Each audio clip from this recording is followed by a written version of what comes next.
আৰু আপোনালোকৰ সৈতে কিছু কথা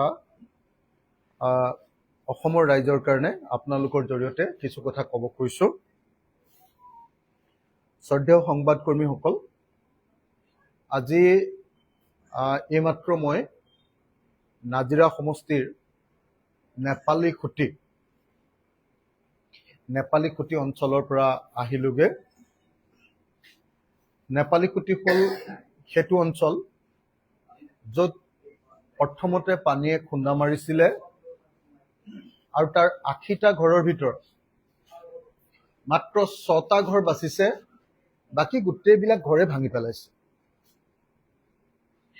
তাত ৫গৰাকী মানুহৰ মৃত্যু ঘটিছে। মই ৪গৰাকী মৃত্যু হোৱা পৰিয়ালক লগ পালোঁ আৰু নেপালী খুটিত, নাজিৰা বিধানসভা সমষ্টিৰ শিৱসাগৰ জিলাৰ নেপালী খুটিত মৃত্যু হোৱা ৪টা পৰিয়াল মানে একে ঘৰৰে দুজন আছিলে। মই প্ৰত্যেককে ৫০,০০০কে এটা সাহায্য আগবঢ়ালোঁ। আনহাতে নেপালী খুটিৰ সৰ্বমুঠ যি ৮০টা পৰিয়ালৰ প্ৰত্যেককে আমাৰ ৰাইজৰ দলৰ তৰফৰ পৰা ৫,০০০ টকাকৈ এককালীন সাহায্য এটা প্ৰদান কৰিলোঁ। এইকাৰণে কৰিলোঁ যে তালৈ গৈ গম পালোঁ যে এই মহাপ্ৰলয়ত আটাইতকৈ বিধ্বস্ত হোৱা এলেকা নেপালী খুটি, ৩টা নেপালী খুটি আছে একেলগতে। মানে সেই নেপালী খুটিটোলৈ এতিয়ালৈকে স্থানীয় বিধায়ক, অভিভাৱক মন্ত্ৰী, ৱাটাৰ ৰিচোৰ্চ মিনিষ্টাৰ, তাৰপাছত আপোনাৰ ডিজাষ্টাৰ মেনেজমেণ্ট মিনিষ্টাৰ অথবা অসমৰ মুখ্যমন্ত্ৰী কোনো যোৱা নাই। আৰু তাৰ ৮০টা পৰিয়ালে স্পষ্টভাৱে অভিযোগ কৰিছে, স্পষ্টভাৱে, যে তেওঁলোকক চৰকাৰৰ পিনৰ পৰা ৰিলিফ দিয়া হোৱা নাই। তেওঁলোক জীয়াই আছে অসমৰ মানুহৰ মৰমত। আটাইতকৈ ডাঙৰ কথা যে যিটো অঞ্চল এইবাৰ ১৯ তাৰিখে অহা অসমৰ ইতিহাসৰ আটাইতকৈ ডাঙৰ প্ৰলয়টোত ধ্বংস হৈ গ'ল, য'ত লগে লগে ৫জন মানুহৰ মৃত্যু ঘটিলে, সেই এলেকাটোলৈ এতিয়ালৈকে অসমৰ এজনো বিধায়ক, এজনো মন্ত্ৰী, স্থানীয় মানে অভিভাৱক মন্ত্ৰী বা দুৰ্যোগ প্ৰশমন মন্ত্ৰী কোনো এতিয়ালৈকে তালৈ গৈ উপস্থিত হোৱাগে নাই। তেওঁলোকৰ দুৰৱস্থা দেখি মই শিৱসাগৰ সমষ্টিৰ কাৰণে গোটোৱা যি পুঁজি, তাৰ পৰাই তেওঁলোকক মই সহায় কৰিবলৈ বাধ্য হ'লোঁ।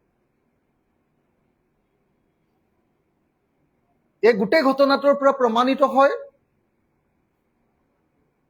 যে এই চৰকাৰখনে এই মহাদুৰ্যোগটোৰ প্ৰতি কেনেকুৱা মনোযোগ দিছে। এই মহাদুৰ্যোগটোক যে এতিয়ালৈকে চিৰিয়াছলি গ্ৰহণ কৰা নাই। আজি মই নিজেই নেপালী খুটিলৈ গৈ নেপালী খুটিৰ ৰাইজৰ এই অৱস্থা দেখি চৰকাৰৰ এই অকৰ্মণ্যতা, চৰকাৰৰ এই অৱহেলা আৰু চৰকাৰৰ এই অন্যায় নিজ চকুৰে প্ৰত্যক্ষ কৰি আহিলোঁ। আটাইতকৈ ডাঙৰ কথা, তাৰ এগৰাকী মৃতকৰ হাজবেণ্ডে, স্বামীয়ে ক'লে যে মোৰ মানুহজনী অলপ পিছফালে ৫০ মিটাৰ দূৰত, একদম তাততো মানে গোটেইবিলাক হেৰিয়ে পুতি পেলাইছে না, বাঁহেৰে পুতি পেলাইছে, সেই বাঁহৰ তলত সোমাই আছে, এটা খান্দি উলিয়াই দিব লাগে। মই অসমৰ মুখ্যমন্ত্ৰীক এই সংবাদমেলৰ জৰিয়তে অনুৰোধ কৰিছোঁ যে নেপালী খুটি অঞ্চলত এজন আদিবাসী মানুহ কি কৰ্মকাৰ আছিলে, কৰ্মকাৰ ডাঙৰীয়াৰ পত্নী, তেওঁ ঘৰৰ পৰা মাত্ৰ ৫০ মিটাৰ দূৰত পলস আৰু আপোনাৰ বাঁহেৰে পুতি ৰাখিছে বুলি তেওঁৰ পতিজনে, তেওঁৰ হাজবেণ্ডে, তেওঁৰ স্বামীয়ে অভিযোগ কৰিছে আৰু সেইকাৰণে মই এটা ৰেস্কিউ অপাৰেশ্যন চলাই তেওঁৰ পত্নীক উদ্ধাৰ কৰিবৰ কাৰণে, মৃতদেহ উদ্ধাৰ কৰিবৰ কাৰণে মই অসমৰ মুখ্যমন্ত্ৰীক এই সংবাদমেলৰ জৰিয়তে অনুৰোধ জনালো। ভাইটি মানুহজনৰ নামটো এবাৰ চাই দিয়া, কৰ্মকাৰ্ডাৰ। আজি আমি যিকেইটা হেৰি কৰিছিলো, অসমৰ মুখ্যমন্ত্ৰীক মই নেপালী খুঁটিৰ কৰ্মকাৰ্ডাৰ, এজনে কৰ্মকাৰ আছিলে, বাকী শিৱেশ্বৰ কৰ্মকাৰ। শিৱেশ্বৰ কৰ্মকাৰ নামৰ যিজন মানুহৰ পত্নী মাত্ৰ 50 মিটাৰ আঁতৰত, তেওঁৰ ঘৰৰ 50 মিটাৰ আঁতৰত দেখিয়ে থাকে, ভলুকা বাঁহজোপা আছে, তাৰ তলতে বহুত পলস আৰু হেৰিয়ে পুতি পেলাইছে। সেই তাতে তেওঁৰ পত্নী লুকাই আছে বুলি, তেওঁ তাতে সোমাই আছে বুলি তেওঁ নিজ মুখেৰে মোক ক'লে। গতিকে মই অসমৰ মুখ্যমন্ত্ৰী আমাৰ শিৱেশ্বৰ কৰ্মকাৰৰ মৃত পত্নীৰ মৃতদেহটো ৰেস্কিউ অপাৰেশ্যন কৰি উদ্ধাৰ কৰিবৰ কাৰণে মই আহ্বান জনালো। এতিয়া কি কাৰণে আচলতে অসমৰ আটাইতকৈ বেছি ক্ষতিগ্ৰস্ত, দুৰ্যোগ পীড়িত, আটাইতকৈ বেছি ধ্বংসলীলা কৰা সেই ঠাইটোলৈ কিয় এতিয়ালৈকে কোনো মন্ত্ৰী আৰু স্থানীয় বিধায়ক যোৱা নাই? তাৰ কাৰণটো হ'ল যে এই মন্ত্ৰী আৰু স্থানীয় বিধায়কবিলাকৰ কাৰণে সেই অঞ্চলৰ যে মানুহ মৰিবলগীয়া হৈছে, এই যে মহাপ্ৰলয় হৈছে, সেইকাৰণে তেওঁলোকে মানুহৰ সন্মুখীন হ'বলৈ ভয় কৰিছে। মই অসমৰ মুখ্যমন্ত্ৰী ডাঙৰীয়াক জনাব খুজিছো, মুখ্যমন্ত্ৰী ডাঙৰীয়া, আপুনি আপোনাৰ দলৰ মানুহৰ বিৰুদ্ধে নিশ্চয় কোনো ব্যৱস্থা গ্ৰহণ নকৰে। তথাপি মই আপোনাক জনাব খুজিছো যে আপোনাৰ অভিভাৱক মন্ত্ৰীয়ে তালৈ আটাইতকৈ ক্ষতিগ্ৰস্ত এলেকাটোলৈ এবাৰো যোৱা নাই। আপোনাৰ স্থানীয় বিধায়কজনেও সেই আটাইতকৈ ক্ষতিগ্ৰস্ত অঞ্চলটোৰ মানুহৰ লগত এবাৰো কথা পতা নাই। তেওঁ আহিছে বোলে ওচৰৰ চন্তক বাগানখনলৈকে আহিছে। আৰু আপোনাৰ ৱাটাৰ ৰিচোৰ্চ মিনিষ্টাৰ, তেওঁ এতিয়ালৈকে তাত এবাৰো গৈ থিয় হোৱা নাই। আপোনাৰ ডিজাষ্টাৰ মেনেজমেণ্ট অফ মিনিষ্টাৰ, তেওঁ গৈ তাত এতিয়ালৈকে উপস্থিত হোৱা নাই। আপুনিতো যোৱাই নাই। গতিকে আটাইতকৈ ক্ষতিগ্ৰস্ত অঞ্চলটোলৈ যে এতিয়ালৈকে কোনো মন্ত্ৰী বা কোনো বিধায়ক যোৱা নাই, এইটোৱে আচলতে এই মহাপ্ৰলয়ৰ প্ৰতি বিজেপি চৰকাৰৰ দৃষ্টিভংগীটো প্ৰকাশ কৰিছে।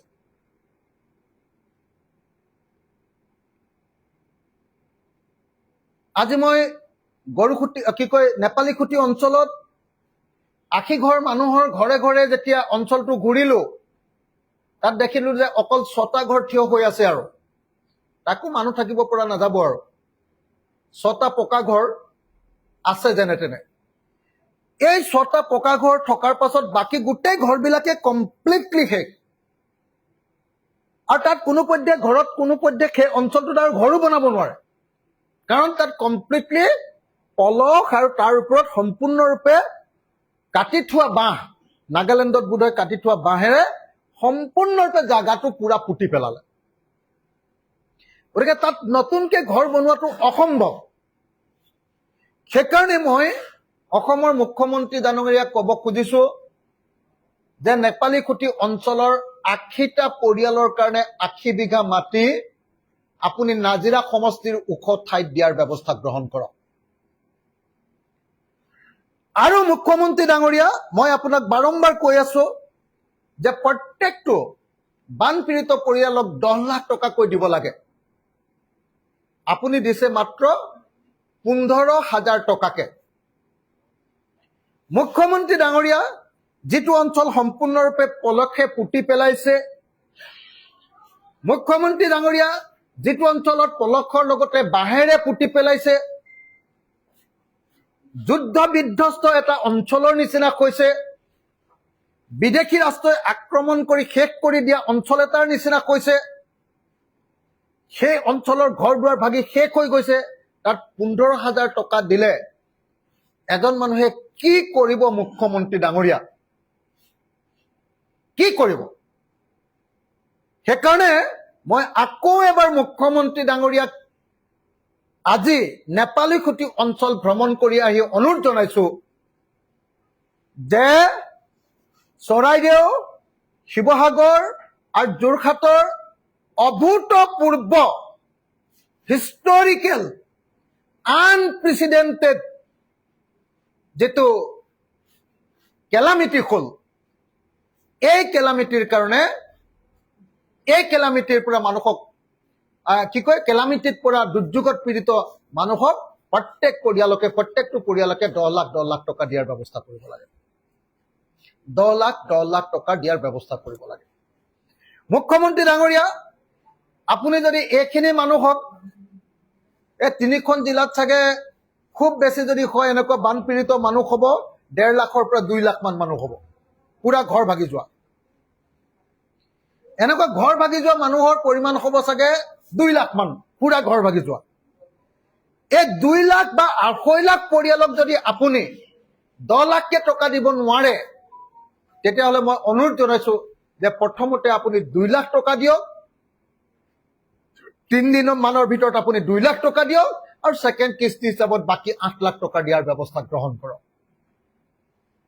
এতিয়া মই অসমৰ মুখ্যমন্ত্ৰীক দুটা ধন্যবাদ জনাম অসমৰ মুখ্যমন্ত্ৰীক ধন্যবাদ জনাম এই কাৰণে যে মই বাৰম্বাৰ ৰিকুৱেষ্ট কৰিছিলো যে মুখ্যমন্ত্ৰী মহোদয় বানপীড়িত পৰিয়ালবিলাকৰ যি ঋণ আছে যি ইএমআই দিবলগীয়া হৈ আছে মটৰচাইকেলৰ ইএমআই গাড়ীৰ ইএমআই ঘৰৰ ইএমআই হাউচিং লোন আপোনাৰ এডুকেশ্যন লোন পাৰ্চনেল লোন বা অন্য যিকোনো ব্যৱসায়িক লোন ঋণ সেই ঋণবিলাক 6 মাহৰ কাৰণে মৰেটৰিয়াম দিব লাগে 6 মাহৰ কাৰণে তাৰ ফাংচনটো কমপ্লিটলি বন্ধ কৰি একে ৰাখি দিয়াৰ ব্যৱস্থা কৰিব লাগে এই বুলি মই অনুৰোধ কৰিছিলো আৰু অসমৰ মুখ্যমন্ত্ৰী ডাঙৰীয়াই মোৰ অনুৰোধ ৰক্ষা কৰি বানপীড়িত 4খন জিলা লগতে তেখেতে গোলাঘাটকো ধৰিছে এই 4খন জিলাৰ বানপীড়িত মানুহবিলাকৰ কাৰণে লোনৰ মৰেটৰিয়াম দিম বুলি ঘোষণা কৰাৰ কাৰণে মই তেখেতক ধন্যবাদ জ্ঞাপন কৰিছো মই তেখেতক আৰু এটা ধন্যবাদ জ্ঞাপন কৰিছো সেইটো হ'ল তেখেতে ক্ষতিগ্ৰস্ত হোৱা নামঘৰৰ কাৰণে 1.5 লাখ টকা দিম বুলি কোৱাৰ কাৰণে মই ধন্যবাদ জনাইছো কিন্তু মই একেটা সময়তে ক'ব কৈছো যে যি সময়ত তেখেতে নামঘৰক দিছে সেই সময়ত একেলগতে তেখেতে মন্দিৰকো দি দিয়ক শিৱ মন্দিৰ বা অন্যান্য যিবিলাক মন্দিৰ আছে মন্দিৰক দি দিয়ক গীৰ্জাকো দি দিয়ক আৰু মছজিদকো দি দিয়ক মই আকৌ এবাৰ কৈছো যে অসমৰ মুখ্যমন্ত্ৰীয়ে ক্ষতিগ্ৰস্ত নামঘৰবিলাকক 1.5 লাখ টকাকৈ দিবলৈ যি সিদ্ধান্ত লৈছে এইটো আদৰণি জনাইছো আৰু একেটা সময়তে অকল নামঘৰক নহয় এই 1.5 লাখ টকাটো মন্দিৰবিলাকক এই 1.5 লাখ টকাটো গীৰ্জাবিলাকক এই 1.5 লাখ টকাটো আপোনাৰ মছজিদবিলাককো একেলগতে দিবৰ কাৰণে মই অসমৰ মুখ্যমন্ত্ৰী ডাঙৰীয়াক অনুৰোধ জনাইছো কিন্তু মোৰ অনুৰোধটো তাতকৈ আৰু ডাঙৰ আছে ডাঙৰটো কি যিজন মুখ্যমন্ত্ৰীয়ে নামঘৰৰ কাৰণে 1.5 লাখকৈ ঘোষণা কৰিলে সেইজন মুখ্যমন্ত্ৰীয়ে বিদ্যাৰ মন্দিৰবিলাকৰ কাৰণে টকা ঘোষণা কৰিবলৈ পাহৰিব আমাৰ চৰাইদেউ আমাৰ শিৱসাগৰ আৰু যোৰহাট জিলাত যিমান স্কুল যিমান বিদ্যালয় প্ৰাথমিক বিদ্যালয় মাধ্যমিক বিদ্যালয় আৰু হাইস্কুল আৰু কলেজ ক্ষতিগ্ৰস্ত হ'ল প্ৰত্যেকখন এলপি স্কুলৰ কাৰণে 5 লাখ মেৰামতিৰ কাৰণে হাইস্কুলত 10 লাখ আৰু কলেজবিলাকক 1 কোটিকে টকা দিবৰ কাৰণে মই দাবী উত্থাপন কৰিছো যিকেইখন কলেজৰ ক্ষতি হ'ল 1 কোটিকে ক্ষতিপূৰণ দিয়ক কি কয় মেৰামতিৰ কাৰণে টকা দিয়ক হাইস্কুলবিলাকক 10 লাখকে দিয়ক আৰু আমাৰ LP স্কুলবিলাকক 5 লাখকে টকা, অৰ্থাৎ নামঘৰত যেনেকৈ দিছে তেনেকৈ আমাৰ বিদ্যা মন্দিৰ স্কুলতো দিয়াৰ ব্যৱস্থা গ্ৰহণ কৰিবৰ কাৰণে মই তেখেতক অনুৰোধ জনালো। আনহাতে অসমৰ মুখ্যমন্ত্ৰীৰ এটা কথাৰ মই অলপ প্ৰতিবাদ কৰিব কৈছো। সেই প্ৰতিবাদটো কি? অসমৰ মুখ্যমন্ত্ৰীয়ে ক'লে যে আমি ক্ষুদ্ৰ ব্যৱসায়ীবিলাকক নতুনকে 10,000 টকাৰ ঋণ দিম। মই অনুৰোধ কৰিব কৈছো মুখ্যমন্ত্ৰী মহোদয়, বিপদত পৰা মানুহক লৈ আকৌ ব্যৱসায় নকৰিব প্লিজ। বিপদত পৰা দোকানীবিলাকক আকৌ ঋণ দি বৰবাদ নকৰিব প্লিজ। বিপদত পৰা দোকানীবিলাকক, যিবিলাক ক্ষুদ্ৰ ব্যৱসায়ী আছে, তেওঁলোকক আপুনি অন্ততপক্ষে 1 লাখ টকাকে চৰকাৰৰ পৰা বিনামূলীয়াকে দিয়াৰ ব্যৱস্থা কৰক। আপুনি 10,000 টকাকে ঋণ দিম বুলি যিটো কথা কৈছে, এইটো আমি নাকচ কৰিছো আৰু ক্ষুদ্ৰ ব্যৱসায়ীবিলাকক মিনিমাম 1 লাখ টকাকে দিবৰ কাৰণে মই অনুৰোধ জনাইছো। তাৰপাছত এতিয়া গাঁওবিলাকৰ আটাইতকৈ ডাঙৰ পৰিস্থিতিটো কি হৈছে জানে? মই যে এতিয়া নেপালী খুঁটিলৈ গৈছো, নেপালী খুঁটিত মানুহ থাকিব নোৱাৰে, গোন্ধৰ কোবত মানুহ কোনো থাকিব নোৱাৰে। আমি যিবিলাক বানপীড়িত অঞ্চললৈ গৈছো, মোৰ গোটেই ভৰি পানীয়ে খাই গৈছে। কি কয়? পানী চকোৱা বুলি কি কয়? ওপৰ চকুৱাই খাইছে, পুৰা ভৰি লাল হৈ গৈছে, গুটি গুটি উঠি গৈছে। মই যিমান মানুহক দেখিলো, বেছিভাগ গাঁৱৰ মানুহৰ গোটেই ভৰিৰ ফাকবিলাক, আঙুলিৰ ফাকবিলাক কমপ্লিটলি পানীয়ে খাই শেষ কৰি দিছে, ওপৰ চকুৱাই খাইছে। গতিকে মই অসমৰ মুখ্যমন্ত্ৰীক প্ৰথমতে সেই অঞ্চলবিলাকৰ কাৰণে ব্লিচিং পাউডাৰ, পানী শুকোৱাৰ লগে লগে সেই অঞ্চলবিলাকৰ কাৰণে ফেনাইল, সেই অঞ্চলবিলাকৰ কাৰণে DDT ছটিওৱাৰ ব্যৱস্থা কৰিবৰ কাৰণে অনুৰোধ জনাইছো। মই অনুৰোধ জনাইছো যে এটা পৰিয়ালক অন্তত 2 লিটাৰ ফেনাইল আৰু 1 কেজি ব্লিচিং পাউডাৰ দিয়াৰ ব্যৱস্থা গ্ৰহণ কৰক। 2 লিটাৰ ফেনাইল আৰু 1 কেজি ব্লিচিং পাউডাৰ দিয়াৰ ব্যৱস্থা গ্ৰহণ কৰক আৰু প্ৰতিখন গাঁৱৰ ভিতৰে আৰু বাহিৰে, ঘৰৰ ভিতৰে আৰু বাহিৰে DDT দিয়াৰ ব্যৱস্থা গ্ৰহণ কৰক। এইটো মই অনুৰোধ জনাইছো। লগতে প্ৰত্যেকটো এনেকুৱা দুৰ্ভগীয়া পৰিয়াল য'ত বোকা সোমাই গৈছে, প্ৰত্যেকটো পৰিয়ালক মই বেলচা এখনকৈ বা দুখনকৈ, কোৰ এখন বা দুখনকৈ আৰু বাহনি চাফা কৰিবৰ কাৰণে বাহনি দিবৰ কাৰণে মই অসমৰ মুখ্যমন্ত্ৰীক অনুৰোধ জনাইছো। মই আকৌ কলো কি বুলি?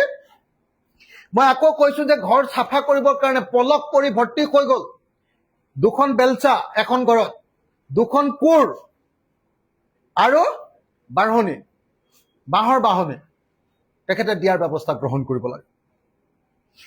আনহাতে মই বানপীড়িত প্ৰত্যেকখন গাঁৱত খোৱাপানীৰ সাংঘাতিক ধৰণৰ অভাৱ ঘটিছে। সব টিউবৱেলবিলাক বেয়া হৈ গ'ল, টিউবৱেলবিলাকৰ পৰা পানী ওলোৱা নাই বা বেয়া হৈ গ'ল বা বেয়া পানী ওলাইছে। এই পানী খাবলৈ ক'লে মানুহ মৰি যাব। পুখুৰীবিলাক সম্পূৰ্ণৰূপে ডুবি গ'ল, গতিকে এই পানী মানুহ কোনেও খাব নোৱাৰে। কুঁৱাবিলাক ডুবি গ'ল, এই পানী খাব নোৱাৰে।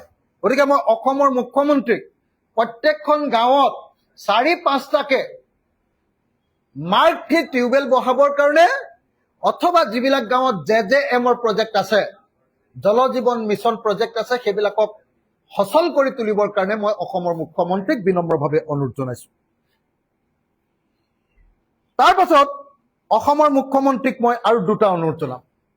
এটা হ'ল অসমৰ মুখ্যমন্ত্ৰীয়ে অৰুণোদয় পাই থকা আমাৰ চৰাইদেউ, শিৱসাগৰ আৰু যোৰহাট জিলাৰ মহিলাসকলক 2,500 টকাকে অৰুণোদয় দিম বুলি কৈছে। মই হাতজোৰ কৰি অনুৰোধ জনাইছো যে আমাৰ জিলাবিলাকত আধা সংখ্যক মহিলাহে অৰুণোদয় পায়। গতিকে এই দুৰ্যোগ পীড়িত জিলাকেইখনত 100% পৰিয়ালৰ মহিলা, অৰ্থাৎ এটা ঘৰত এগৰাকী মহিলাক অৰুণোদয় দিয়াৰ ব্যৱস্থা কৰি সেই অৰুণোদয়টো অহা এবছৰলৈ মিনিমাম আপুনি 2,500 টকা কৰি ৰখাৰ ব্যৱস্থা কৰক। মই কি কলো ধৰিব পাৰিলেনে? এতিয়া আধা মহিলাই গাঁৱত অৰুণোদয় পাই 100% পৰিয়ালৰ মহিলাক মই দিবৰ কাৰণে অনুৰোধ কৰিছো। আৰু সেইটো এবছৰলৈ অন্তত বাকীবিলাকত 1,250 টকা দিলেও আমাৰ এই জিলাকেইখনত 2500 টকাকৈ দিবৰ কাৰণে মই অনুৰোধ জনাইছোঁ। তাৰ পাছত মই সকলো গাঁও আৰু নগৰৰ বানপীড়িত মানুহৰ কাৰণে বিদ্যুৎ মাচুল বিনামূলীয়া কৰি দিবৰ কাৰণে অনুৰোধ জনাইছোঁ। বিদ্যুৎ মাচুল বিনামূলীয়া কৰি দিবৰ কাৰণে অনুৰোধ জনাইছোঁ। আৰু লাষ্ট মোৰ অনুৰোধটো হ'ল যে সকলো চৰকাৰী বেচৰকাৰী স্কুলৰ, চৰকাৰী আৰু বেচৰকাৰী দেই, প্ৰাইভেট স্কুলৰ সম্পূৰ্ণ মাচুল চৰকাৰে দিয়াৰ ব্যৱস্থা, ছাত্ৰ ছাত্ৰীৰ মাচুল সম্পূৰ্ণৰূপে চৰকাৰী হওক বেচৰকাৰী হওক, আমাৰ 3খন জিলাৰ ছাত্ৰ ছাত্ৰী য'ত পঢ়ি আছে তেওঁলোকক সম্পূৰ্ণ মাচুল প্ৰাইভেট স্কুলে হওক বা চৰকাৰী স্কুলে হওক সেইটো চৰকাৰৰ ফালৰ পৰা দিবৰ কাৰণে মই বিনম্ৰভাৱে অনুৰোধ জনালোঁ। এইকেইটা কথা ক'বৰ কাৰণে আপোনালোকক মই নিমন্ত্ৰণ কৰি আনিছিলোঁ।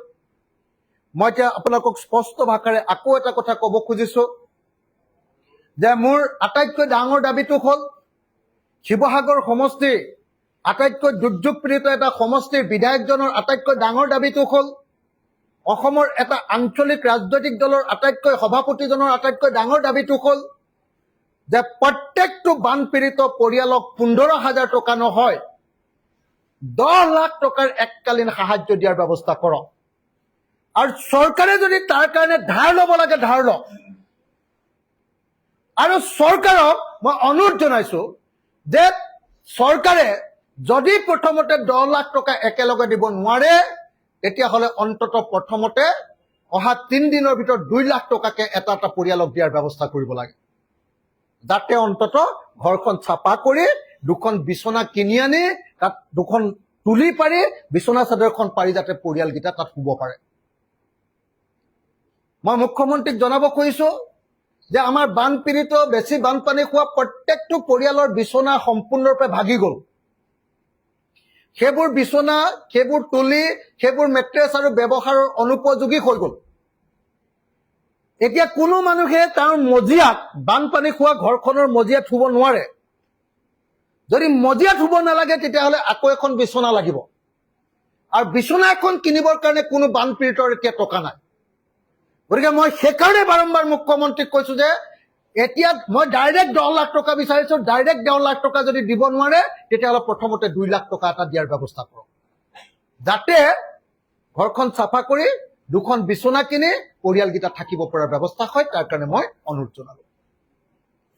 মই এইখিনি কথা ক'বৰ কাৰণে আপোনালোকক নিমন্ত্ৰণ কৰি আনিছিলোঁ। আপোনালোকৰ যদি কিবা প্ৰশ্ন আছে সুধিব পাৰে। মোৰ কথাখিনি শেষ হৈছে।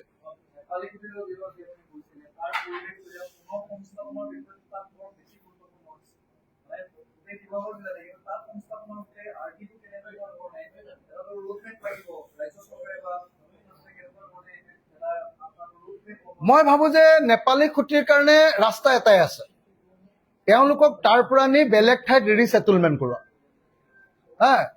যদি সেইকাৰণে নেপালী খুঁটিৰ 80টা পৰিয়াল, বেচিকেলি যিটো নেপালী খুঁটিৰ, তাৰ সিফালেও আকৌ মানুহ আছে, সেই নেপালী খুঁটিৰ বেচিকেলি 80টা পৰিয়ালৰ কাৰণে বেলেগ এটা ওখ ঠাইত 80 বিঘা মাটি দিব লাগে, নাম্বাৰ 1। নাম্বাৰ 2, সেই মানুহবিলাকে ঘৰটো বনাবৰ কাৰণে মই যিটো 10 লাখ টকাৰ কথা কৈছোঁ, তেওঁলোকক তাৎক্ষণিকভাৱে 10 লাখ টকাকে তেওঁলোকৰ ডিবিটি কৰি দিব লাগে, ডাইৰেক্ট বেনিফিট ট্ৰেন্সফাৰ কৰি দিব লাগে, তেওঁলোকৰ একাউণ্টত ভৰাই দিব লাগে। আৰু সেইকাৰণে মই আমাৰ শিৱসাগৰ জিলাৰ উপায়ুক্তক নেপালী খুঁটি মানুহৰ কাৰণে 80 বিঘা মাটি নাজিৰা সমষ্টিত চাই দিবৰ কাৰণে আহ্বান জনাইছোঁ। আৰু অসমৰ মুখ্যমন্ত্ৰীক মই তেওঁলোকৰ কাৰণে 10 লাখ টকা ইমিডিয়েটলি চেংচন কৰিবৰ কাৰণে আহ্বান জনাইছোঁ। আৰু কিবা প্ৰশ্ন? আজি এটা বেয়া ঘটনা ঘটিছে শিৱসাগৰ। হয়,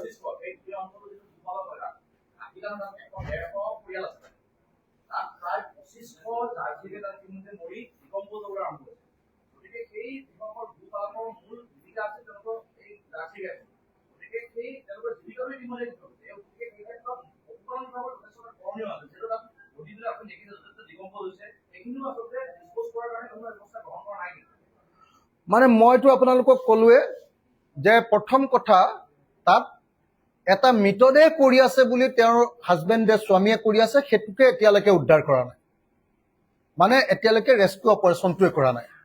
দ্বিতীয় কথা, তাত য'তে যাওঁ ত'তে গৰু পৰি আছে।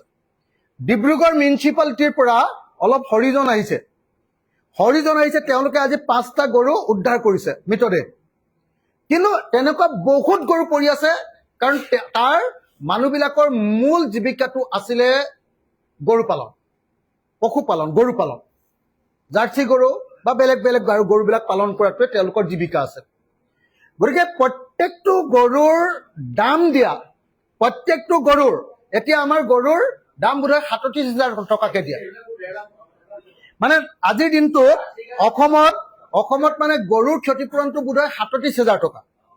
কিন্তু সেইবিলাক গৰুৰ এটাৰ দামে 3,70,000 মান টকা হ'ব বা 5 লাখ টকা হ'ব।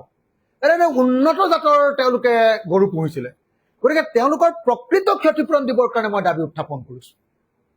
প্ৰকৃত ক্ষতিপূৰণ, গৰুৰ যি দাম সেইমতে ক্ষতিপূৰণ দিবৰ কাৰণে মই দাবী জনাইছো। আজি শিৱসাগৰত এটা বেয়া ঘটনা ঘটিছে। আমাৰ ইয়াৰ অভিভাৱক মন্ত্ৰী বিমল বৰাৰ গাড়ীৰে আমাৰ এগৰাকী সাংবাদিক ঈশান নিউজৰ ববিতা ভৰালীক আঘাতপ্ৰাপ্ত কৰিছে। মই অসমৰ মন্ত্ৰীসকলক অনুৰোধ জনাওঁ যে এই সময়ত আপোনালোকে অলপ সাৱধানে চলা ফিৰা কৰিলে ভাল। যদি আপোনালোকৰ গাড়ীত সাংবাদিকেই যদি উফৰি পৰিব লাগে আৰু সাংবাদিকৰে যদি ভৰি ভাগিব লাগে, তেতিয়াহ'লে সাধাৰণ মানুহেতো আপোনালোকৰ পৰা কেনেকৈ নিৰাপদ হৈ থাকিব?